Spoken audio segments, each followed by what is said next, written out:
Good morning to you. Daybreak here at iFiber One News Radio. I'm Jeff Slakey. We're diving on deep to a great conversation with the Port of Shelton. Wendy Smith and Dick Taylor are on the air today, as well as we have another great guest, Tony Ives, to talk this morning. Morning, gang. Good morning.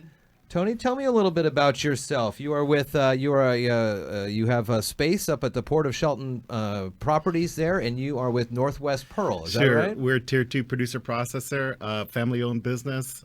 We probably have 15 employees working hard for Mason County, and we're one of the first tenants with the Port of Shelton. We appreciate you guys. We appreciate the county. Our permitting process was great. We love Jeremy over at the fire department. Those guys are great. The sheriffs are great. Everybody's very supportive of our business and our staff. Were you surprised how supportive all the entities were, considering it's cannabis and there's been such the stigma over the... I'll tell you a funny story. So just last week, I was in Eastern Washington in a retail store doing business with one of our customers, and I heard one of their customers, and he turned to the salesperson and said, "Wow, 20 years ago, the sheriff would never sit hi." And I walk out the store and they're waving at me. And I said, "Well, the sheriff just called me, really encouraging us to do a party."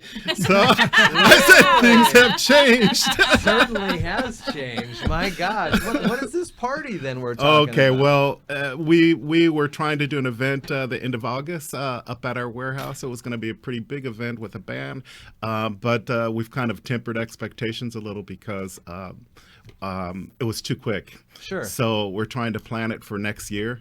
And the suggestion of the sheriff is to turn it into the next Oyster Fest. And we know there's a lot of interest out there. We just didn't have the time and staff to put it together. But so this will probably be a friends and family event. So Northwest Pearl is up on the Port of Shelton. I'm looking at the website now, northwestpearl.com. 100% indoor grown. What does that mean for the average cannabis user, the difference between indoor, outdoor, things like that? Well, there are outdoor farms, specifically in Eastern Washington. There's a lot of outdoor farms because the climates are so much different. And indoor, we grow everything under lights. How many different strains do you guys make here? Looking at the website, I see a fair amount. Huh? Yeah, we may have 40 to 50 strains in the warehouse with some seeds. We've been working on developing new strains here lately, and those are coming out every 2 weeks, frankly. And our customer base is pretty excited about it. Where do you send your product to? We're in about 70 stores throughout the state of Washington. Kitsap County, we're one of the largest producer processors that do business there. We have a premier product called Jeffrey. Everybody loves it. We're in Mason County. We're in Thurston and Pierce County, all over the place. Wow. And now we're in Eastern Washington because people have been hitting us up and calling us, and it's hard to get to Eastern Washington. I just got back from Eastern Washington. It was a long trip, and hot, right? Yeah, hot. But it was wonderful, and it's wonderful to get that kind of recognition and attention. Wendy, Dick, was it bringing in Tony here, one of the first ones for the cannabis industry in Mason County on the port property, things like that? I know. As a commissioner, you guys had a lot of back and forth on this, and how are all of the cannabis folks on the port? Well, better than you expected, or yeah, oh yeah. We were there when we first voted to allow cannabis growing on the port property, and for a guy that had spent nearly 34 years in the Navy, throwing people out for smoking pot, because it was illegal. It was a tough decision for me. It was a whole cultural change. And then one of the other commissioners, Tom Waltner, was the senior Delta pilot. And he was, lived under a culture of no drugs at all. And so it was a tough decision on both our parts. But it was a business decision in the end. It was legal. The FAA said we could do it on Sanderson Field. Of course, Johns Prairie, where you guys are, there's no problem up there except state law. And so we voted to allow it, and we make money. Yeah. The port makes money now from the pot growers, or the cannabis growers, and we're happy to have them. They're good clients. They they pay their bills We and, appreciate and that. on time, and you don't bring it in suitcases full of Right. full of money, dollars. Flying you in know. in the I think middle those of are the part night. of the rules. Yeah. And so we're happy to have them, and they're good tenants and good customers. What amazes me is that some of the rules. Now they told us in the start that the state said that they needed to trace from a seed through to the finished product. Seed to sale. Seed to sale. Yeah. And to me, I don't know how the heck you can do that. Do you serialize each seed? Yes.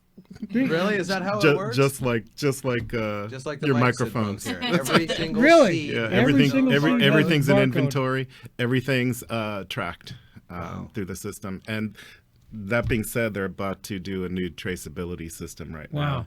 They're rolling out a new traceability system, and that's going to be pretty interesting for all of us. So as a new, as one of the first ones out there for the state, how have you seen the Liquor and Cannabis Board, now I guess is what they're called, change their rules? Have they become more accommodating to the retailers, producers, and processors?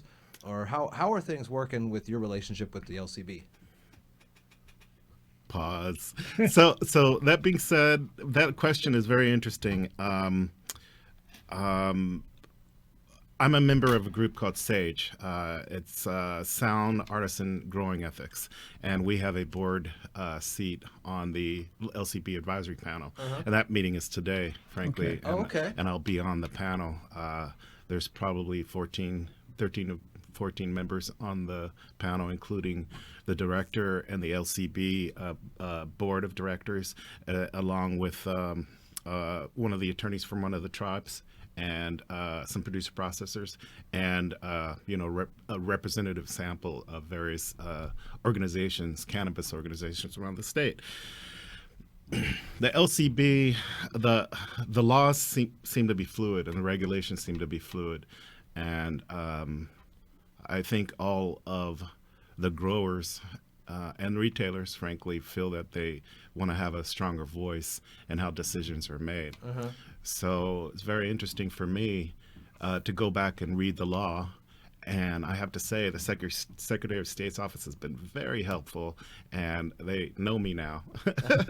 And actually gave me a copy of the law. We went through it, talking about the intent of the voters, all of that.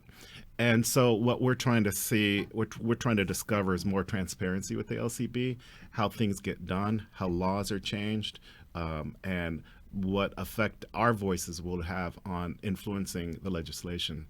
And it's an interesting process. It's definitely a learning process for me and for our team at Northwest Pearl. And we'll see what happens today. The agenda is quite large today. I'm going to just keep saying one thing I need to say. There is a window for anybody in the state and anybody on this radio program to respond to legislation in the LCB. The LCB side is kind of cumbersome, but there's basically bullet points that you can speak to any citizen, whether you're involved in the business or not. And the email address is rules@lcb.wa.gov, and the window is another 7 days to August 9th to respond. Even if it's yes or no, I agree with this. The LCB actually pays attention and counts the number of responses they get for certain initiatives, and that's a good thing. Why don't okay, so next week come back, right? We're thinking about that. Why Okay, don't you come back thank and we'll you. talk about today. Okay, Later great. today. Okay, next great. week, and find out what happened and moving forward. Wonderful. That's a good idea. All right, Tony Ives, Northwest Pearl, northwestpearl.com. Find him on Instagram, you said? Sure, Instagram. Social media, Northwest Pearl. We'll put the links in the show notes after Again, this. one more thing. Yeah. Thanks, Wendy. Thanks, Dick. thank You guys are you. great. Our pleasure. We super appreciate the support. You've been to our shop. You've been to our shop. So we appreciate you guys. We appreciate all of our customers too. Very cool. Well, All nice right. to meet you, Okay. Tony. And let's surface on out of here, and we'll have another great conversation next week about this here on the Daybreak program. Excellent. Thank you.